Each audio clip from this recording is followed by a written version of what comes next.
Okay, welcome everyone. Good afternoon. Thank you all so much for coming. Yay. I'm gonna finally wipe my brow and say we avoided the rain, knock on wood, so, oh wait, shouldn't have said anything. Thank you all for coming. My name is Greg Williams. I'm the director of the Oregon City Library. I want to thank you all for joining us today. We're really looking forward to our event. We're going to have some wonderful poetry, music, and learning from our keynote speaker. Before we get started, I wanted to acknowledge the community. This event started a couple years ago as a community organized event that took place here on the grounds of Library Park. And thanks to those efforts, we have been able to build this year over year. This is the first year that the city has been able to sponsor this and put it on. And I want to thank the community for the inspiration and getting us to this point. So thank you. The other thing, when you put me in front of a microphone, I would be remiss if I did not take the opportunity to thank the amazing staff of the Oregon City Public Library, who have had an incredibly challenging 2.5 years. Just like everybody else has, but I gotta tell you, the staff that works here to bring library services to the community is second to none. They work their tails off every day, and especially over the last 2.5 years, figuring out creative ways to make sure that we can still be there for everyone, and I'm forever in their debt. So thank you staff. A quick couple of logistics. I just want everybody to know we do have bathrooms available. If you do need to go to the bathroom, you can come into the entrance right here on 6th Street. We have a staff member who will guide you there. We also have some water available here if anybody gets thirsty. And if anybody should get too warm, we do have some cooling inside. So just please find a staff member at the tent and let us know, and we'll get you all taken care of. I also want to point out we've got some tables here. We've got a library table over at this blue tent. We have some great Juneteenth giveaways. We also have some great buttons, some brochures, some fun things for the kids. We've also got, City of Oregon City is starting our new Diversity, Equity, and Inclusion initiative. So we've got a representative from the city here giving out some information, especially about some public feedback opportunities that are coming up in the month of September. And we're also asking to get some feedback from you. We have little bubbles that you can fill out what you think might make Oregon City a more inclusive and diverse community, and we'd love to collect that feedback from you so we can provide it to our consultant, provide it to our staff, and provide it to our community task force who's going to be helping us with this work. So please take a moment to stop by our staff tables there. And without further ado, let's get the show on the road. So it's my pleasure to introduce two of our city commissioners who will be helping out with opening remarks and MC duties throughout the afternoon. Please welcome Commissioner Rocky Smith and Commission President Denise McGriff.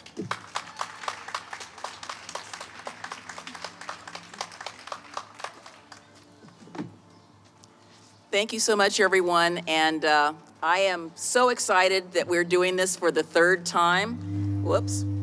And I would be remiss if I didn't thank the members of Unite Oregon City who got this ball rolling. And some of those members are still here so this afternoon. So thank you, everybody. Yep, Tori's looking like, thank you, Unite. As Greg said, this is the third year we've done this in Library Park, and we thank the library and their staff for hosting us informally and now formally. And I want to thank the city staff, particularly Tony Conkle, our city manager, who when I broached this idea with him, he said, let's do it. And here we are. So this is really great. And this will be one of many events that we have here celebrating our diversity. And we'll look forward to when we have our 50th Juneteenth event here in Oregon City. But we're going to start with number 3. I'd also like to thank everyone for being here today. This is a super busy weekend in Oregon City, and I want to congratulate all of our graduates from Oregon City High School from yesterday's graduation. Also like to wish everyone happy Father's Day, happy Pride, and happy June 13th, or happy June 19th, sorry, Juneteenth. Well, June 13th, yeah. Hopefully not 13th. We don't want any superstitions. Denise. Yep. Again, I'd like to thank the library staff and our Juneteenth committee. So Stacy Davenport, and Greg and Denise from the library, and Commissioner Smith and myself. So we were your planning committee, and we think we've got a great program for you today. I would like to recognize people who are here. So we have, I can see with my little eyes, so to speak, Anna Farmer, Oregon City School District School Board member, and former County Commissioner Ken Humberston is here.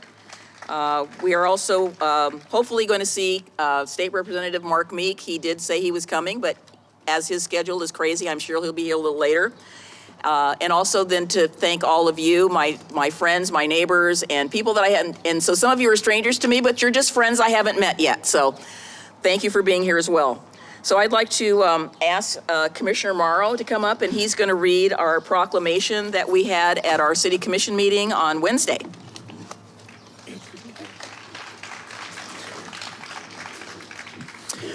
Well, good afternoon, everyone. My name is Adam Marl, and I'm one of your city commissioners as well, and I have the honor of serving alongside Denise and Rocky. So this is our first ever Juneteenth proclamation that we read. Or no, this is our second Juneteenth proclamation that we've ever read. Whereas President Abraham Lincoln signed the Emancipation Proclamation on January 1st, 1863, declaring the slaves in Confederate territory free, paving the way for the passing of the 13th Amendment, which formally abolished slavery in the United States of America. Whereas word about the signing of the Emancipation Proclamation was delayed some 2.5 years to June 19th, 1865, in reaching authorities and African Americans in the South and Southwestern United States. And whereas Emancipation Day observations are held on different days in different states in the United States and in other parts of the nation, and whereas whereas June 19th has a special meaning to African Americans and is called Juneteenth, combining the words June and 19th, and has been celebrated for over 150 years. And whereas Juneteenth-centered activities have taken place to promote and cultivate knowledge and appreciation of African American history and culture, and whereas Juneteenth is a day of reflection and a day of renewal, it is a moment in time to appreciate not only the African American experience, it is inclusive of all races, ethnicities, and nationalities. And whereas Juneteenth is a day that we can come together as a community to listen, to learn, to refresh, the drive to achieve, it is a day where we can come one step closer together to better utilize the energy wasted on racism. Now, therefore, I, Denise McGriff, Commission President of the City of Oregon City, do proclaim June 19th, 2022 as Juneteenth Day in Oregon City, and urge all citizens to become more aware of the significance of this celebration in African American history and in the heritage of our nation and city. Thank you.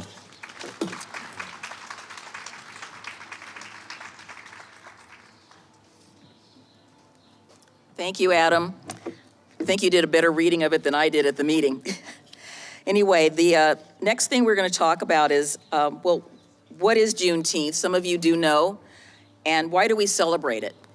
And I think it's interesting to note that this Sunday, we are celebrating and honoring the 157th anniversary of Juneteenth. It was recently recognized as a federal holiday in 2021, and Juneteenth commemorates the end of slavery in the United States, providing for an important opportunity to further honor Black American history and liberation and to amplify the stifled voices of our past. Although America was founded on the beautiful principles of equity, justice, and opportunity for all, those principles have never been comparable with the horrific realities of slavery and white supremacy woven into the foundation of our country. I received an email from Senator Merkley, and he had some remarks here which I'm going to continue to read. So he basically states that our 13th Amendment, which at its face value values and bans slavery, still contains a sinister loophole that not only allows slavery to continue, but also perpetuates and preserves discrimination and mass incarceration to this day. To live up to our nation's ideals of justice for all, we must eliminate the slavery clause in the 13th Amendment. This loophole has long incentivized higher levels of minor crime convictions, harsher sentencing patterns, and the proliferation of the three strikes laws to keep for-profit prisons in business. Until we close this loophole, this slavery clause will continue to have devastating effects on communities of color with its historical and current significant contributions to over-incarceration of Black Americans. As our country grapples with our history of slavery and institutional racism, Senator Merkley and Representative Nikema Williams, Democrat from Georgia, has introduced the Abolition Amendment to remove this damaging loophole from the 13th Amendment and finally end the practice of slavery in the United States in all forms once and for all. He further states that while we celebrate and take time to reflect on our history this weekend, it is important to remember the unfathomable pain and generational harm that slavery and forced servitude has caused, and to recognize that the fight for true freedom in America is not yet over. I hope you will join with Senator Merkley and all of us here today in the struggle as we work to protect the liberties and freedoms of every individual and to foster an equitable, welcoming nation for all. And again, this is from Senator Jeff Merkley. Thank you. So next on our program is that we are thrilled to have two members of the Creating Connections for Kids of Color who will be presenting today. Creating Connections for Kids of Color is a local group working to build social connections among kids of color to contribute towards positive identity formation and a feeling of belonging. Please join me in welcoming our first reader, so I get the name right, Coco Brodner Brown, who will be reading the poem We Rose by Christina Kay. Coco? And just move the mic wherever you need to move it, okay? All right. Do you want me to introduce myself first? Well, I did introduce you, but you could say your name again if you like. So is that good? Yeah. Okay. Do you want me to stay up here with you? Yes, please. Okay, all right. I'm gonna be the moral support. Hi, I am Constance Brodner Brown. I am a student at Gardner Middle School, and I will be reading the poem We Rose. From Africa's heart we rose, already a people, our faces ebon, our bodies lean, we rose. Skills of art, life, beauty, and family. It's okay, you can just step back just a little bit, that's what I did. Crushed by forces we knew nothing of. We rose, we rose, survive, we must. We did. We rose to be you, we rose to be me. Above everything expected, we rose to become the knowledge we never knew. We rose to dream, we did, act, we must. Thank you, that was amazing. All right, you're next. Ooh, we're getting a lot of feedback there. Thank you, Coco, for that wonderful reading. Good job. Michael Kemp from Tufts University once wrote, "Poetry is meant to be our companion throughout every stage of societal awareness. It can inspire us to action, highlight a previous unknown narrative, make us think critically, or simply to allow us to feel our humanity." Today, we are grateful to have Oregon poet and our friend Emmett Wheatfall to share some of his poetry. Since 2014, Emmett has served on the nominational committees for the selection of Oregon Poet Laureate. Emmett was the featured poet at Portland's 50th anniversary celebration of the March on Washington, where he delivered his original poem written for the occasion, "Miles to Go Before We Sleep." In 2013, Emmett was the keynote speaker at the screening of Dr. Martin Luther King Jr.'s I Have a Dream speech for the Oregon Historical Society's Oregon Black History Series program. In 2017 and 2021, Emmett gave the keynote address titled, "Can Poets Change the World?" at the Oregon Poetry Association's annual conference in Portland, Oregon. Please welcome Emmett Wheatfall.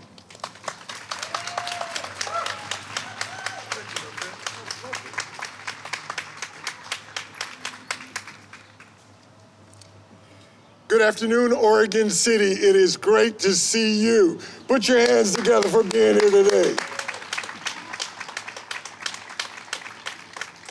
I want you to put your hands together for Miss Coco, Brodner Brown. I tell you what, it's not easy public speaking, but she did a very good job for a young person her age. Hey, look, before I begin, I want to give a quick shout out to two of Karen and I's, my wife Karen, dearest friends. That's former Clackamas County Commissioner Kent Humberson and his lovely wife, Grace. Good to see you guys.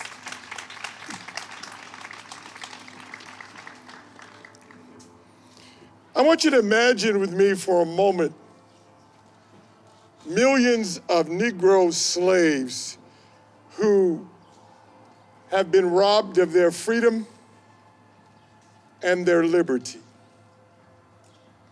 And in the history of our nation, one of our greatest presidents, Abraham Lincoln, a nation torn by racial division, dispute over economics, states' rights, in order to pursue the forming of a more perfect union, he signed the Emancipation Proclamation in 1863. And think about it. Our nation was a vast number of states at that particular time. And not everybody had heard about the signing of the Emancipation Proclamation. There was no tweet. There was no Instagram. There was no TikTok. It was by word of mouth and by people carrying letter. Major General Gordon Granger carried to the great state of Texas order number, I believe it was 3, that said that slave owners had to let their slaves go free. I imagine that that wasn't very easy for them because that's a part of American history and a part of American culture that they knew. I wonder what it was like for those particular slaves to know that now that they could walk away from that plantation, that they could walk away from that ownership.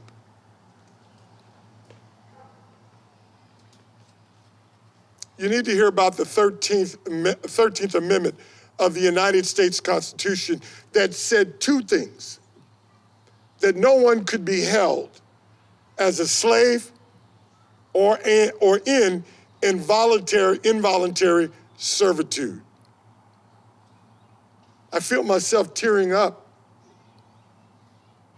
But because of that man and a great nation, I can stand before you here in Oregon City and say, I am free. I am free. Sons of slaves and sons of slave owners are free today. I commend Oregon City. Give yourself a big hand for celebrating Juneteenth. I'd like to share with you 2 poems this afternoon. One is by the great Langston Hughes. If you don't know poetry, Langston Hughes is one of the great Black American poets in American history. Lived around the Renaissance era in about the early 1900s. And he wrote a seminal poem, a very famous poem that I think speaks to the moment. And the poem is titled, I Too. I Too. I too sing America. I am the darker brother. They send me to the kitchen when company comes, but I laugh and eat well and grow strong. Tomorrow, I'll be at the table like I am today. When company comes, nobody dares say to me, eat in the kitchen then. Besides, they'll see how beautiful I am and be ashamed. I too am America, by Langston Hughes. Love that poem. I too am America.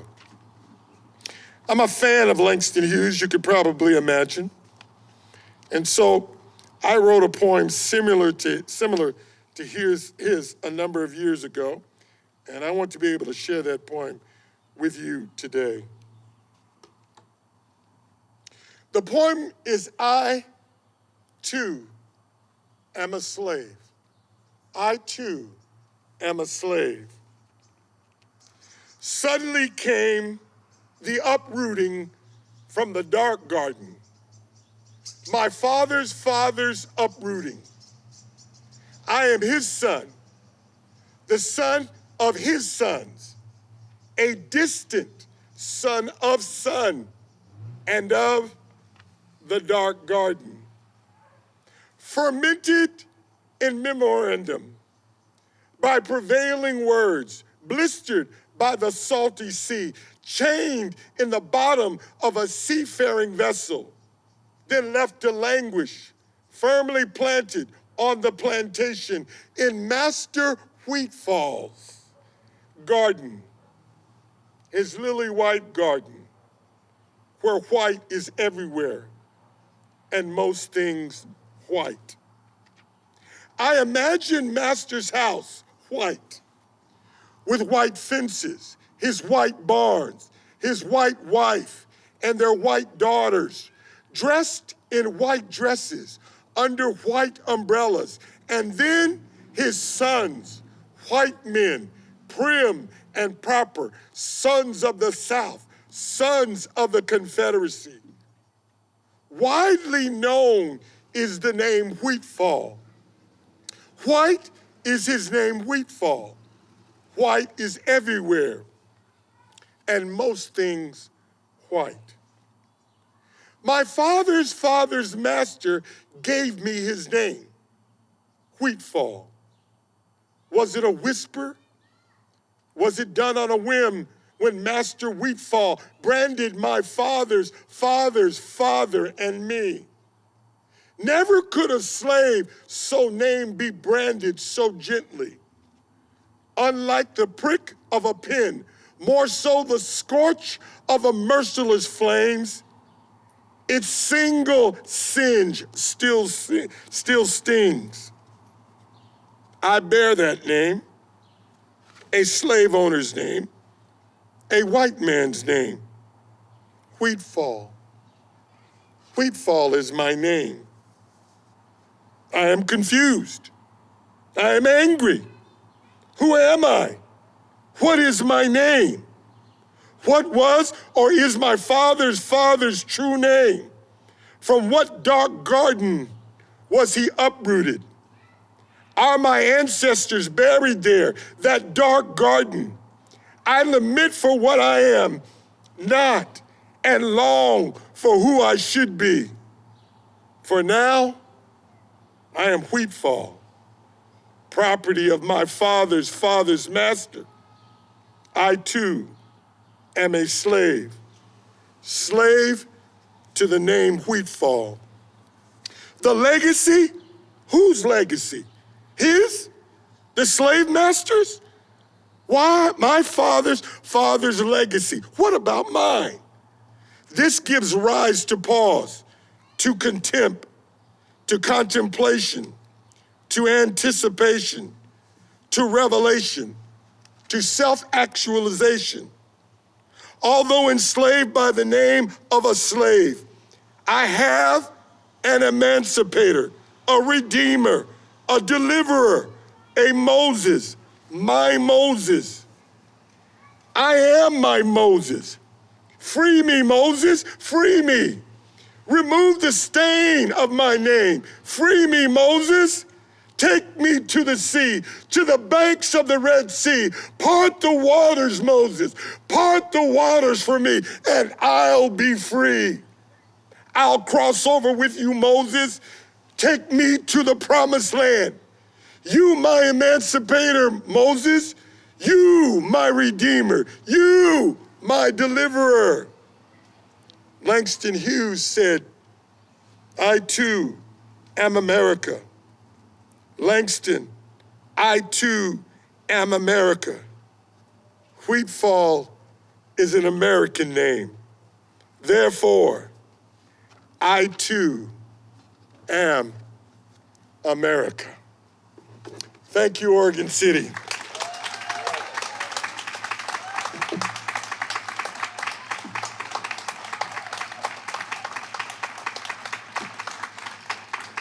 This is Pride Month. I want to give a big shout out to our LGBTQ community. God bless you. Take care. Thank you.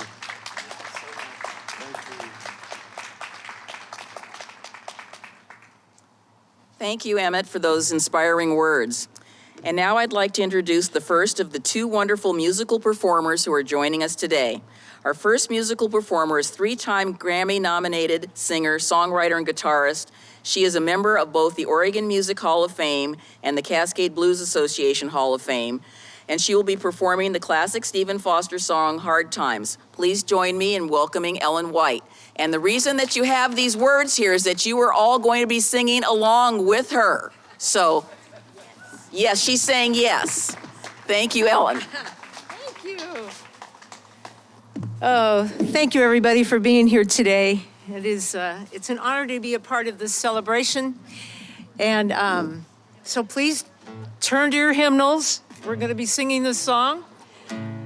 Hang on one second. Got to plug in. All right.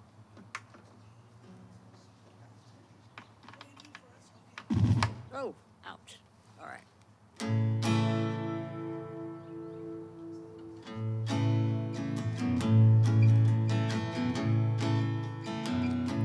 Let us pause in life's pleasures and count its many tears, while we all sorrow with the poor. There's a song that will linger forever in our ears. Oh, hard times come again no more. 'Tis a song, the sigh of the weary. Hard times come again no more. Many days you have lingered around my cabin door. Oh, hard times come again no more. While we seek mirth and beauty and music light and gay, there are frail forms fading at the door.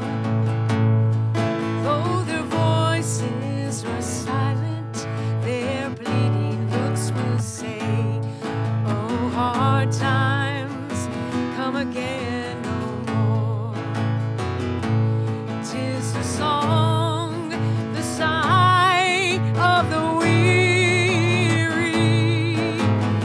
Hard times come again no more. Many days you have lingered around my cabin door. Oh, hard times come again no more. There's pale drooping maiden who toys her life away with a worn heart whose better days are o'er. Though her voice would be merry, 'tis sighing all the day. Oh, hard times come again no more. 'Tis a sigh that is wild that draws a troubled way. 'Tis a wail that's heard upon the shore. 'Tis a dirge that is murmured around the lowly grave. Oh, hard times come again no more.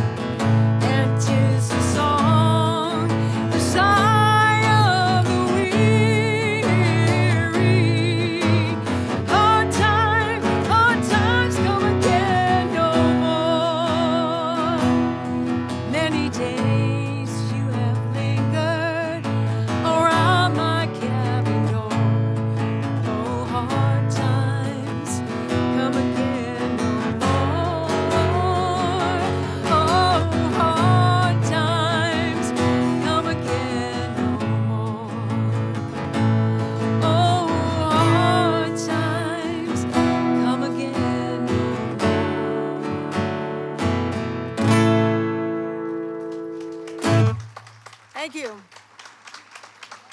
Can you mute this? There you go. Thank you. Thank you, Ellen. That was wonderful, and we really thank you for being here today. Ellen will be back to perform at the end of the presentation today, at the end of our program. And now I'd like to introduce to you our second of our readers from the Creating Connections for Kids of Color. This incredible young man is also one of the members of our city's new Diversity, Equity, and Inclusion Task Force. Please welcome Gavin Blackwell, who will be reading an excerpt from the Emancipation Proclamation. Gavin.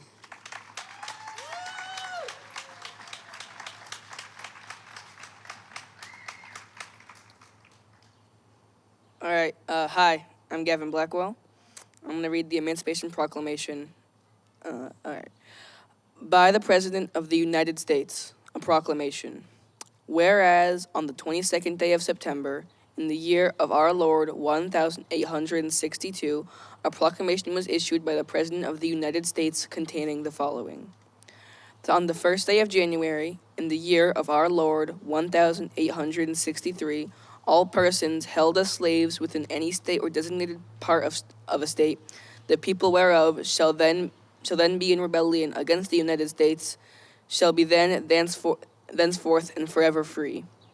And the executive government of the United States, including military and naval authorities thereof, will recognize and maintain the freedom of such persons and will do no act or acts to repress such persons or any of them in any effort they may make for their actual freedom. And by virtue of the power, and for the purpose aforesaid, I do order and declare that all persons held as slaves within states and parts of states are and henceforth shall be free, and that the executive government of the United States, including military and naval authorities thereof, will recognize and maintain the freedom of such persons. And upon this act, sincerely believed to be an act of justice, warranted by the Constitution, upon military necessity, I invoke the considerate judgment of mankind and the gracious favor of Almighty God. In witness whereof, I have hereunto set my hand and caused the seal of the United States to be affixed. Done at the city of Washington, this first day of January, in the year of our Lord 1863, and of the independence of the United States of America, the 87th, by President Abraham Lincoln.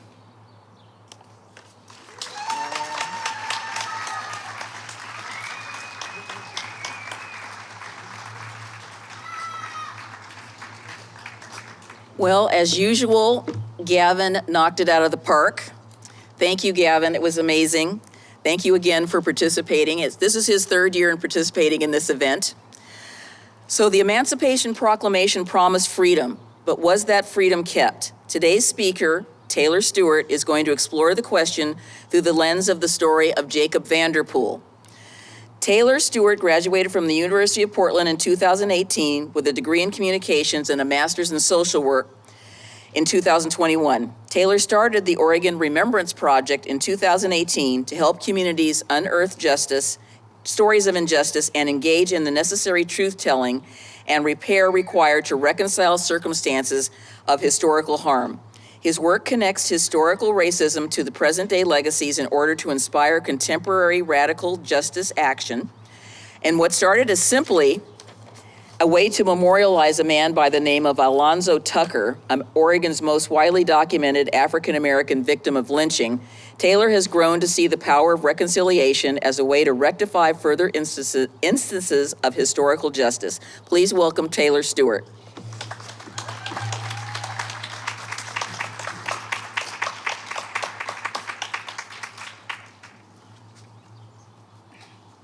Hello, everyone. Free at last, but have we really been freed at last? We are here today not just to celebrate freedom, but to celebrate the continual pursuit of freedom and justice that each of us are called to continue. When the Emancipation Proclamation was written, when the Civil War had ended, when soldiers arrived in Galveston, Texas, newly freed African slaves were able to pursue freedom as American citizens across this country. except for one place, the state of Oregon. As you see, it was illegal to be black in the state of Oregon until 1926. Oregon was founded with 3 black exclusionary laws. The first was when Oregon outlawed slavery. It gave slaveholders 2 years to remove their male slaves and 3 years to remove their female slaves, at which point the free blacks had to leave Oregon, and any free black that refused to leave would be subject to lashing. It was called Peter Burnett's lash law, and the law stated that the lashings had to be no less than 22 times, but no more than 39 times. Peter Burnett is quoted as saying, "The object is to keep clear of that most troublesome class of population, blacks. We are in a new world under the most favorable circumstances, and we wish to avoid most of those evils that have so much afflicted the United States and other countries." And so again, Oregon passed a law stating that it shall be illegal for any Negro or mulatto to enter into or reside in Oregon. Finally, when Oregon became a state, it included in its Bill of Rights a clause that prohibited black people from being in the state, owning property, or making contracts. Thus, Oregon was the first state to enter into the Union as a whites-only state. This racial exclusion fomented a climate of racial animus that would run deep in the heart of Oregon. In 1864, a Democratic legislator from Yamhill County named George Lawson proposed to his fellow legislators an amendment to the Oregon Constitution that, quote, "A Negro, Chinaman, or Indian has no right that a white man is bound to respect, and that a white man may murder, rob, rape, shoot, stab, and cut any of these worthless and vagabond races without being held to account." While this amendment was never taken up for a vote, George Lawson represented a constituency of Oregonians that felt people of color had no rights in this white utopia of Oregon. These racially exclusionary laws were formed in Oregon City. But there's one particular story of racial exclusion that I would like us to focus on today as we reflect on our pursuit of freedom and justice, and that is the story of a man named Jacob Vanderpool. Jacob Vanderpool lived in Oregon City, and he is the only known person expelled from Oregon under the state's black exclusionary laws.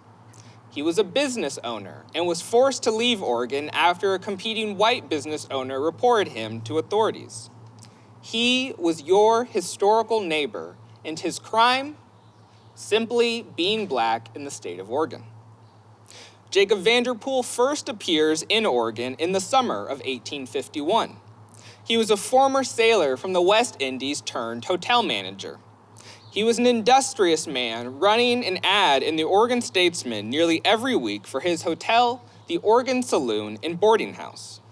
However, 1 month after Jacob Vanderpool first advertises his hotel, the ad for another Oregon City hotel appears in the Oregon Statesman by a man named Theophilus Magruder.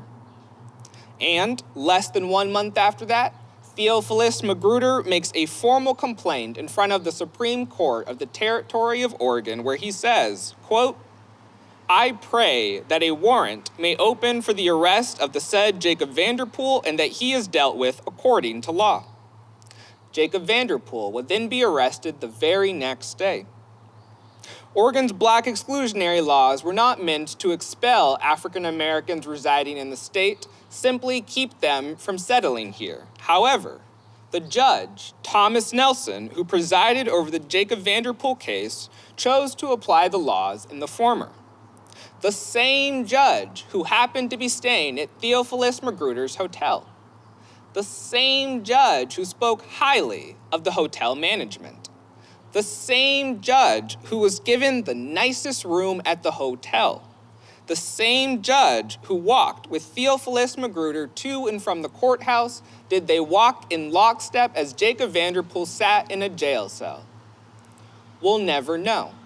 But what we do know is that on August 26, 1851, Thomas Nelson ruled that, quote, the above named Jacob Vanderpool, having been brought before me on a warrant based upon the complaint of the above named Theophilus Magruder, and I, being satisfied that the said Jacob Vanderpool is a mulatto, and that he is remaining in the territory of Oregon contrary to the statutes and laws of the territory, I therefore order that the said Jacob Vanderpool remove from the said territory within 30 days from and after the service of this order. And with that, Jacob Vanderpool was expelled from the state of Oregon, never to return. An article would run in the Oregon Statesman the following week, to which they praised Thomas Nelson's ruling as, quote, a reaffirmation of a well-settled doctrine. The community stood by this ruling. The community stood by the expulsion of Jacob Vanderpool. There is no recorded evidence of anyone in Oregon City coming to the defense of Jacob Vanderpool. We have a responsibility to the history that we inherit, and present-day Oregon City has inherited the story of Jacob Vanderpool. We cannot change the past, but we can always change our relationship to the past. We have the power to write new endings to stories of historical injustice, and I help communities do just that. I help communities in Oregon with truth and reconciliation projects about rectifying historical injustice, and I would like to bring this work to Oregon City. I want to rewrite the ending to Jacob Vanderpool's story. Within this idea of reconciliation are 3 R words: remembrance, repair, and redemption. And then in order to get to that last R word of redemption, we need to have the courage it takes to undertake the first 2. Because our failure to remember and repair our history is what allows injustices like racial exclusion to evolve into today.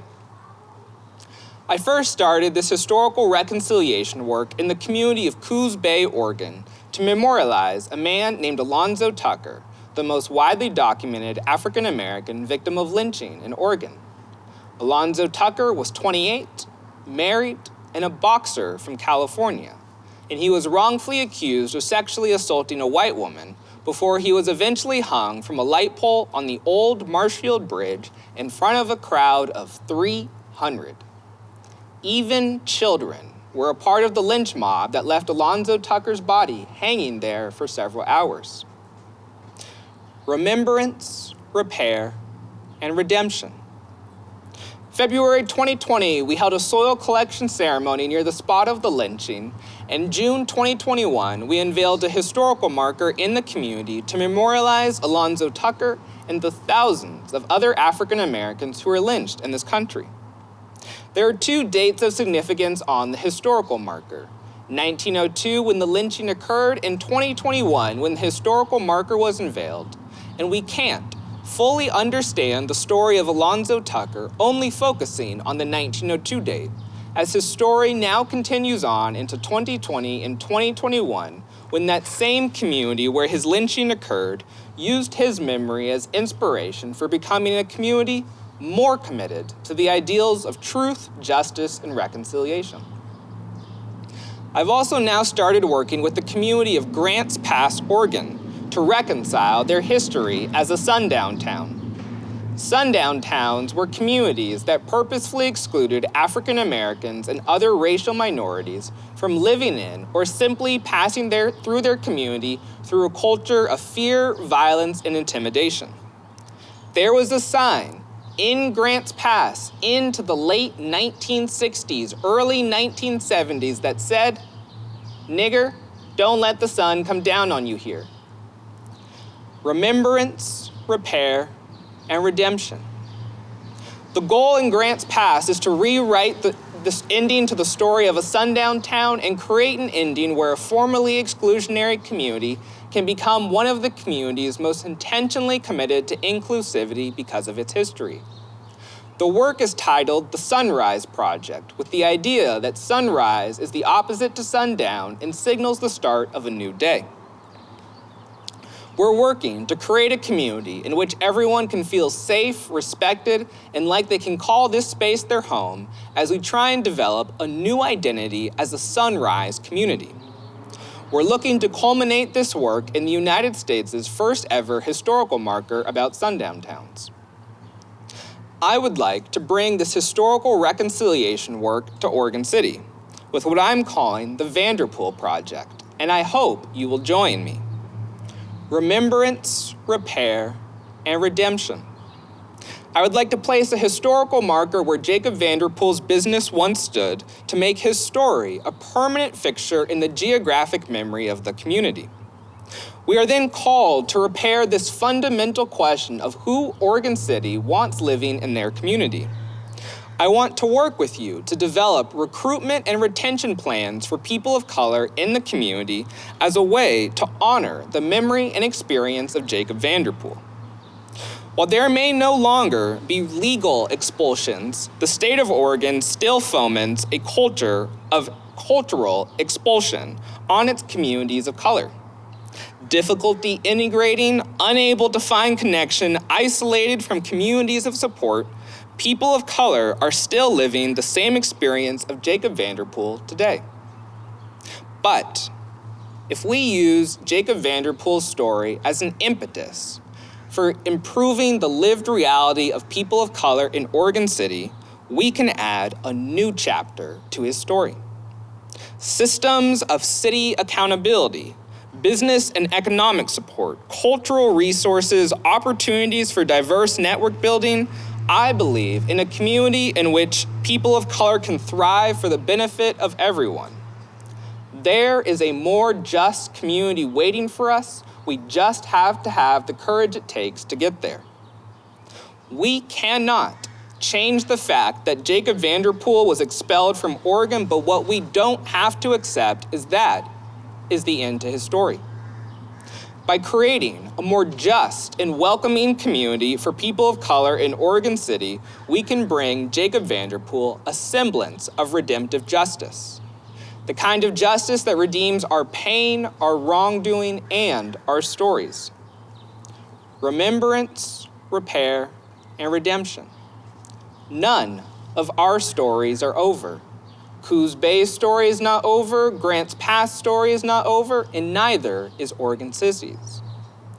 No one stood up for Jacob Vanderpool in 1851, but you have the opportunity to stand up for him in 2022, and I hope you will. Thank you.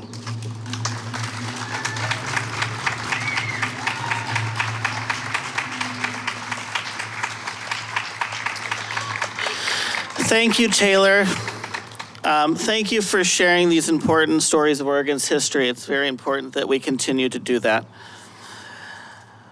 Our next musical performer is a 5-time winner of the Cascade Blues Association's Muddy Award for Best Female Vocalist, and she's a member of the association's Hall of Fame.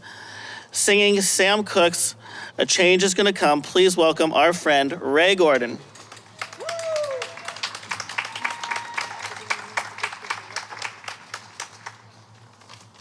This mic, right?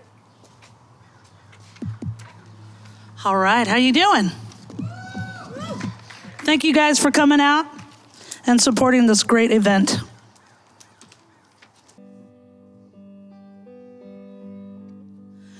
I was born by the river in a little town. And oh, just like the river, I've been running ever since. It's been a long, long time coming, but I know this change is gonna come, yes it will. It's been too hard living, but I'm afraid to die, 'cause I don't know what is up there beyond the sky. It's been a long, long time coming, but I know this change is gonna come, yeah. Go to the movie and I go downtown. Somebody keep telling me, don't hang around. It's been a long time coming, but I know this change is gonna come, yeah. I go to my brother, I say, brother, help me, please. But he winds up knocking me down on my knees. All the times I thought I couldn't last for long, but now I think I'm able to carry on. It's been a long time coming, but I know, yes, we do know, I know, yes, we know that change will come.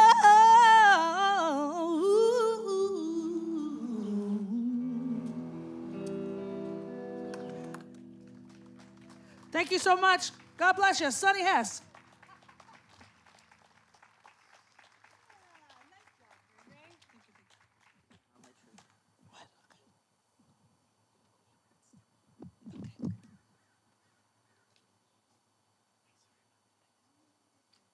All right, so we're coming to near the end of our program, and I know Ellen is here and Ray is here, and we'd like to close our program to ask everyone to join in singing, and we'll try for the first verse of Lift Every Voice and Sing, which is the African American National Anthem or the Juneteenth National Anthem, and the lyrics are on page 7 of your program.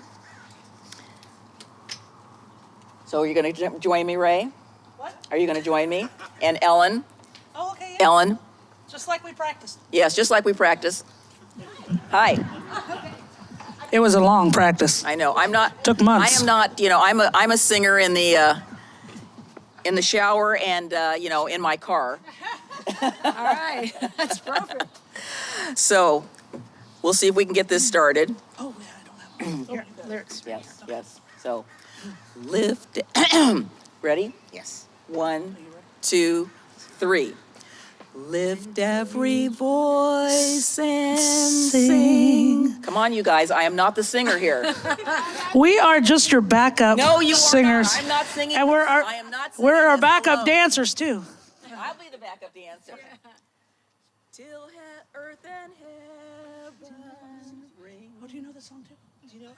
She doesn't know it either. Come on, Oh, no, you guys. I feel it in my heart, though. I cannot do this by myself. I am we not got a singer. These are the singers. Voice and sing till earth and heaven ring, ring, ring with harmony. Come on, Emmett. Mr. Emmett. Liberty, let our rejoicing rise high as the listening skies. Let it resound loud as the rolling sea.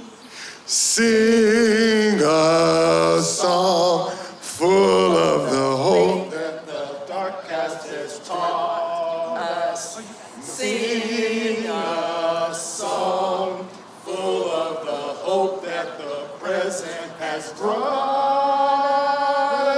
us. We love this. Facing the rising sun of our new day begun. Let us march on till victory is won. I think we're going to leave it right there. How please. All right, that was great. Thank you, everybody. So once again, for all of our performers, a huge hand. All of our presenters.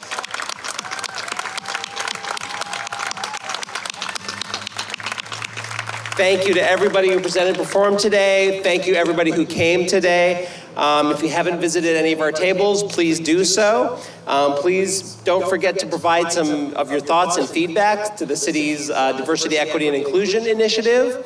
And we invite you to stay a little while. We are going to have a little more music by the incomparable Ellen Whyte. So once again, thank you everybody for coming. Happy Juneteenth 2022. We'll see everybody next year, and stick around for Ellen. And I'm just going to add one more thing because I can. We need to give Greg and the library staff and all the staff that's here today another round of applause, because without them, this wouldn't have happened. Please go over and see Patrick Foyles. He's over there in the corner. Patrick, raise your hand. He's raising his hand. So he's got the information about our first workshop coming up, and I hope to see all of you there. I know I'm going to attend. But anyway, again, thank you to everybody. Stacy, Karen, who's here from Unite, Tori, Heidi, Gavin's brother, whose name I can't remember at the moment, but he's smiling. And John, Ellen, Ray, everybody that's been here today, thank you so much for making this possible. We'll see you again next year. And support the library and come to all their programs because they're awesome. Thank you. All right.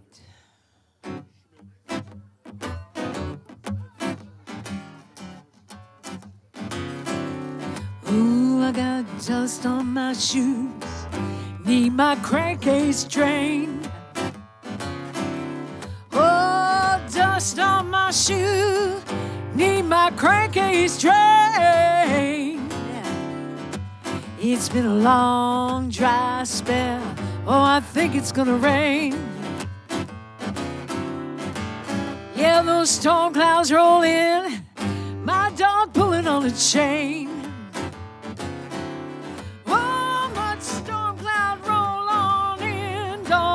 On a chain. It's been a long, dry spell. Hey, I think it's gonna rain.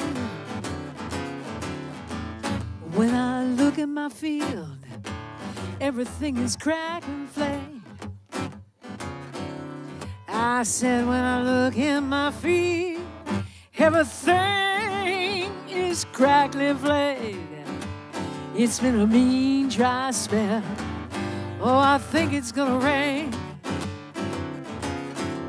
Now listen, if you well run dry, you're gonna lose that sugar cane. Hey, when you well run dry, you're gonna lose that sugar cane. And I wondered to myself, how much longer can I take? Got dust on my shoes, need my crankcase drained. I got dust on my shoe, need my crankcase drained. It's been a mean, dry spell. Oh, I think it's gonna rain, yeah. It's been a mean, dry spell. Oh, I think it's gonna rain. It's been a mean, dry spell. Lord, I think it's gonna rain. Yeah, yeah. Thank you. All right. Thanks so much, everyone. Let me get out of my glove here. Okay.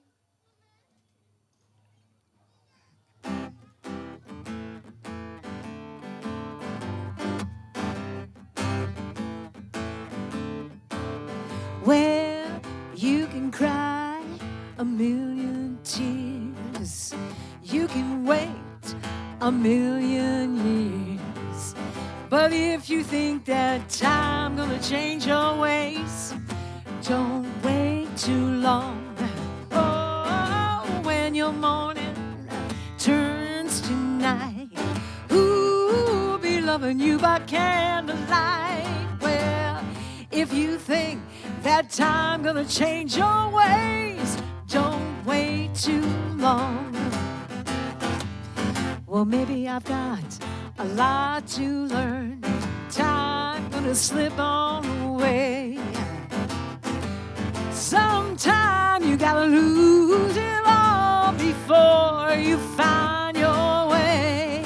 Hey, hey, take a chance, play your part. Make romance, although it might break your little heart. But if you think that time gonna change your ways, don't wait too long.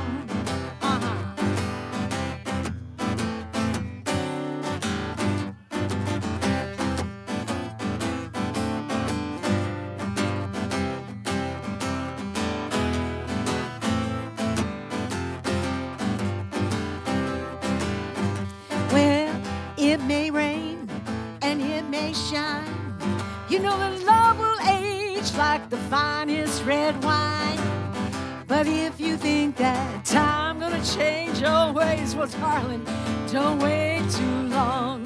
Because maybe you and I got a lot to learn.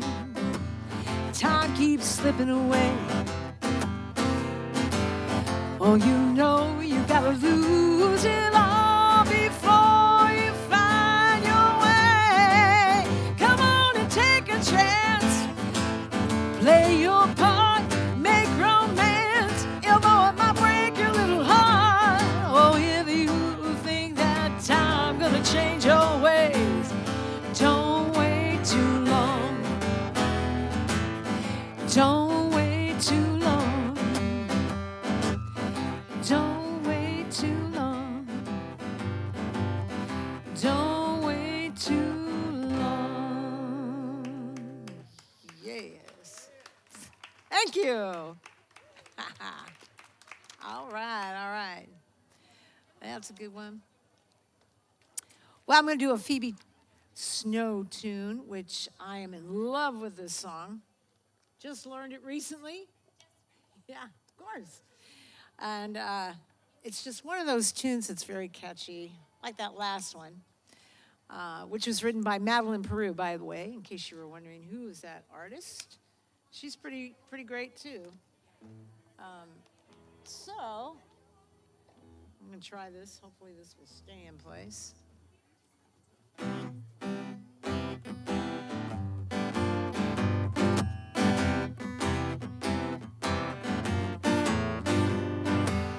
I wish I was a willow,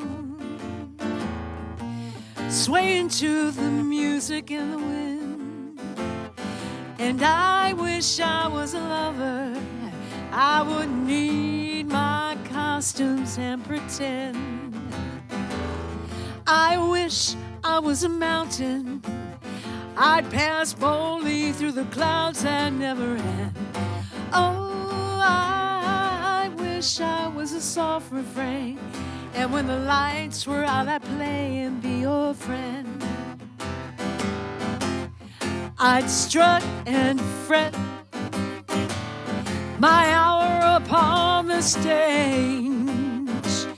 You know the hour is up, I'd have to run and hide my rage. I'm lost again, I think I'm really scared. Oh no, I won't be back at all this time and have my deepest secrets shared. Oh, I'd like to be a willow, a lover, a mountain, or a soft refrain. But I'd hate to be a grown-up and have to bear my life and live in this pain.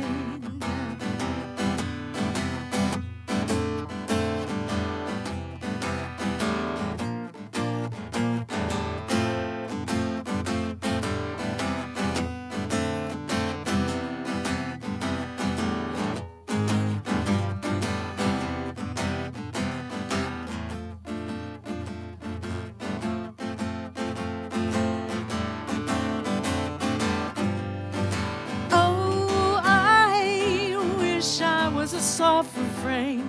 And when the lights were out, I'd play and be your friend. I strut and fret,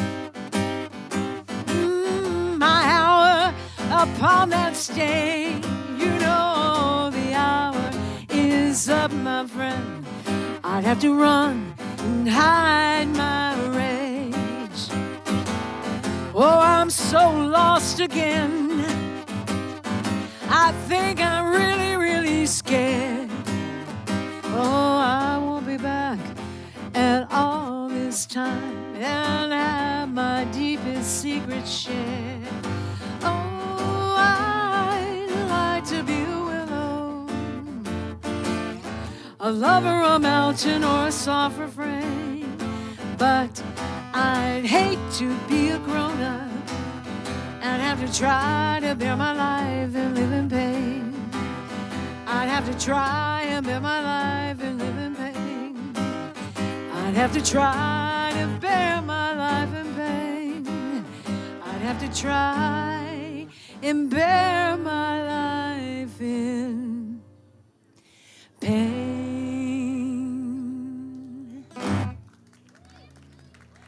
Thank you.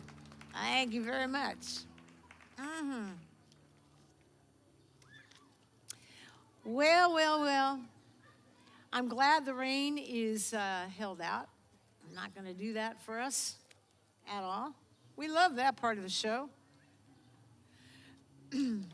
Bruce Springsteen, as you know, has been around for 40 plus years performing some of the greatest rock and roll of all. And I happened to come across the softer side of Bruce Springsteen. And I was asked to play this next tune at a wedding several years ago. And I thought, oh, this is a gorgeous tune. So it's part of my solo repertoire, and it's called If I Should Fall Behind.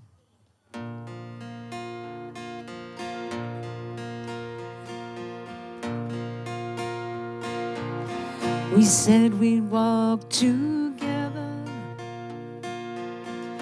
baby, come what may. Then come the twilight, should we lose our way.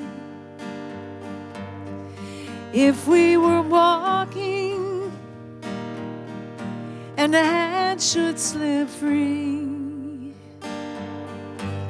I'll wait for you. Should I fall behind, wait for me.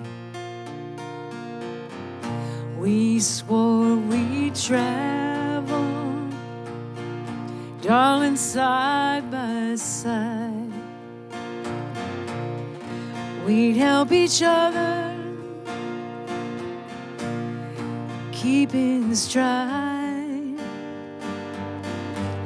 And each lover's steps fall so differently. I'll wait for you. Should I fall behind, wait for me. Yes, everyone dreams of a love that's lasting and true. Only you and I know what this world can do. So let's make our steps clear, so the other may see. I'll wait for you. Should I fall behind, wait for me.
Let's make our steps clear so the other may see.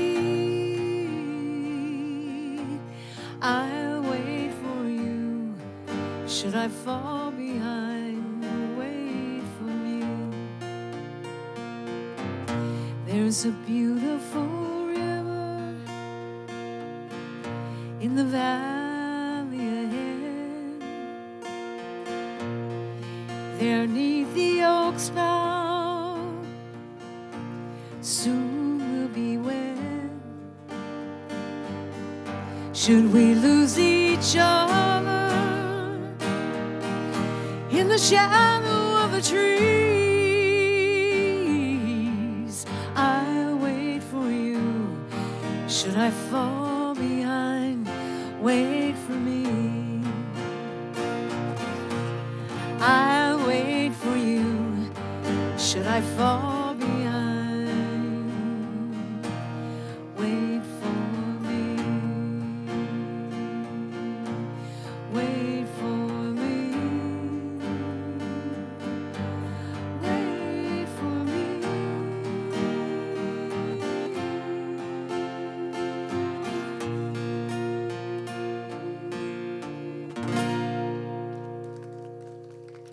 Thank you. Thank you. Bruce, can you believe it? He's such a softie. I love that about him. Nice soft side. All right, it's time for Little Buddy Guy, y'all.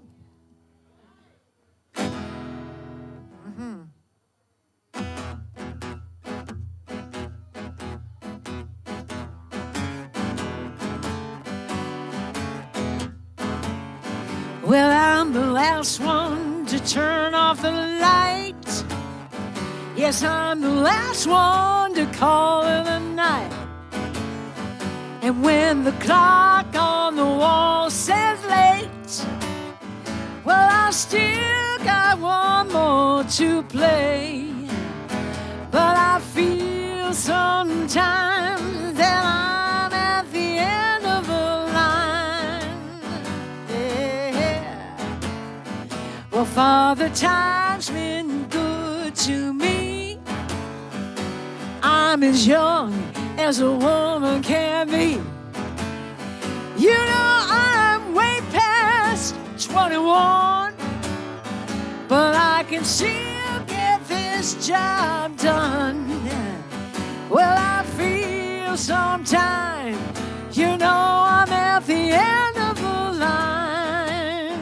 Yeah, yeah, I'm the last one standing on an empty stage. If life was a book, you know I'd be the last page. Even though I got one foot in the grave, I won't be crying and I won't behave, no. So many friends of mine have gone. Oh, maybe my time ain't long. Yet I promise till the day that I die, I'm gonna keep these blues alive. But I feel sometimes that I'm at the end of the line. Yeah. Oh, the last one standing on that stage. If my life was a book, I'd be the last page. Even though I got one foot in the grave, no, I won't be quiet and I won't behave, no, no, yeah.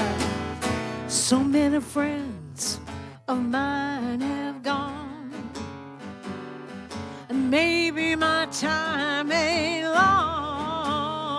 I promise till the day I die, I'm gonna keep these old blues alive.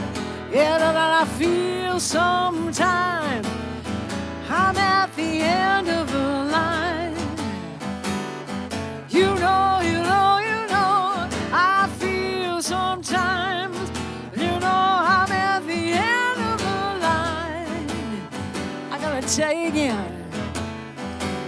'cause I feel sometime, oh, I'm at the end of the line.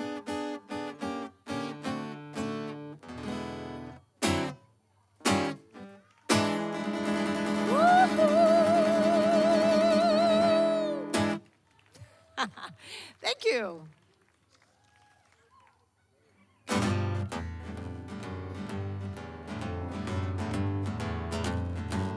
Open up your eyes, close them just the same. Yes, I'm looking out for you, but I still don't know your name. I see you walking on by, I feel you in my dreams. Yet all my waking is my sleeping or the other way. It seems, hey George, I said feel blue. I see light. Is that the end of the tunnel or the fading of the night? Oh, feel blue. Yeah, see light. Well, you won't be feeling good till I get you in my arms tonight. Woo!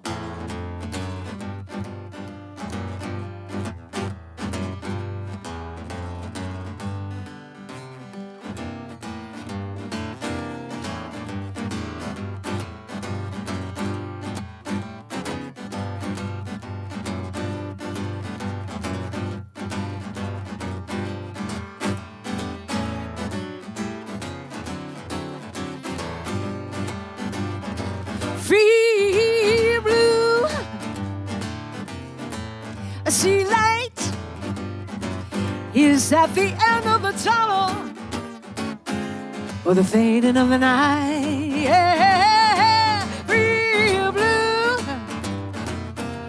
Yeah, see light. Well, you know I won't be feeling good till I get you in my arms tonight. Sometimes this living is all that we deserve. Oh no, you can't see the bending for the coming of the curve. They say the world is round. I know you know, we all know that's just a little word. But a song is but a song till the last note has been heard. Feel blue. See light. Is that the end of the tunnel or the fading of the night? Ooh, feel blue. Yeah, see light. Well, you know I won't be feeling good till I get you in my arms tonight. Well, I won't be feeling good till I get you home with me, that's right.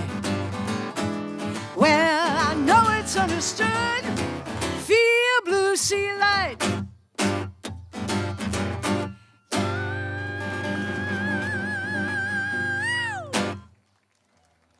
Thank you. Hi, Steve and Margot. I see you out there. How you doing? I guess I better behave, right? Yeah.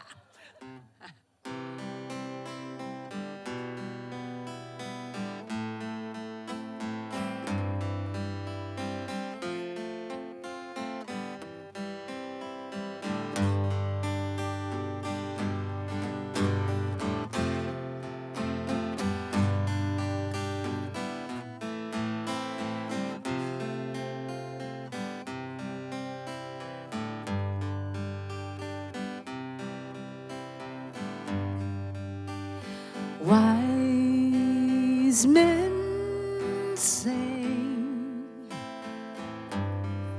only fools rush in.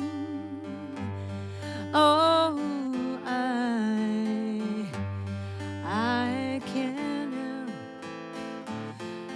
falling in love with you. Should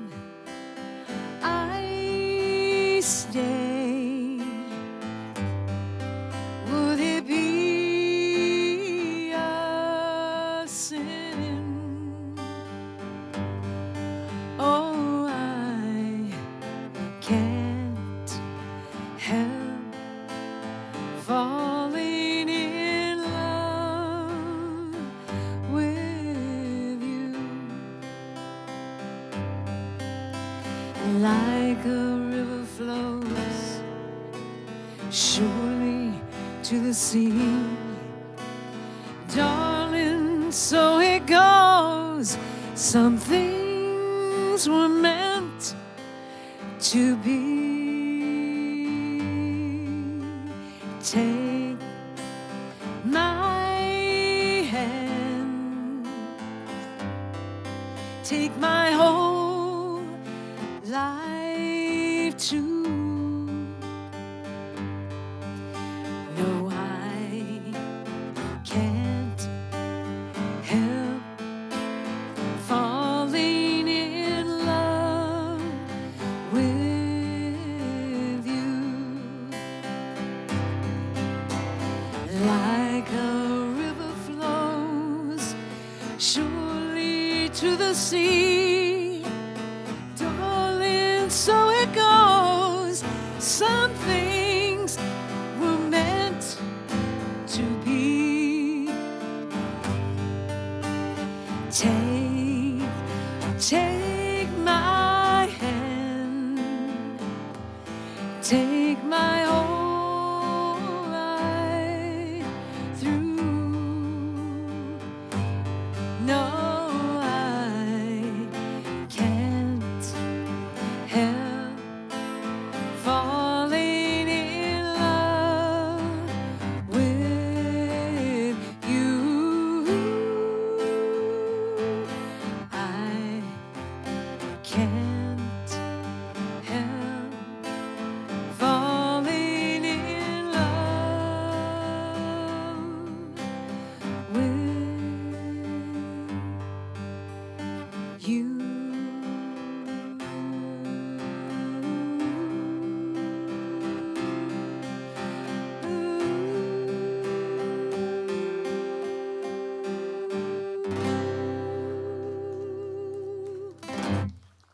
Thank you.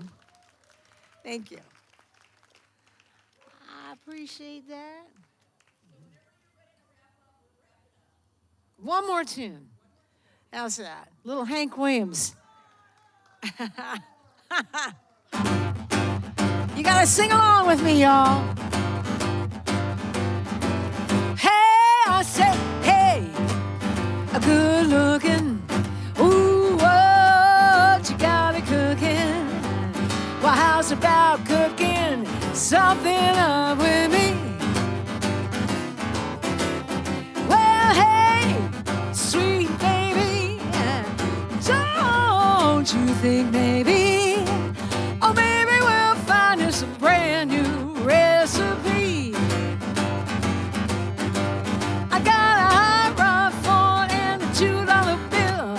You know, I got a place right there in Yam Hill. The soda pop, yeah, the dancing history. And if you want to have fun, you gotta shake it up for me. Well, hey, a good looking, oh, you got it cooking. How's about doing all these things with me? Well, I'm free, I'm ready, so we can go steady. Well, how's about saving all your time for me? You know there's no more looking. Yeah, I done been tooken. How's about keeping steady company? You know I'm gonna throw my date book right over the fence. Buy me a new one for 5 or 10 cents. I'll keep it there till it's covered with age. I'm gonna write your name with a silver Sharpie on every single page. Hey, good looking, sing it. What you got it cooking? How's about cooking something up? Hey, how's about cooking something up? All right, how's about it cooking something up with me?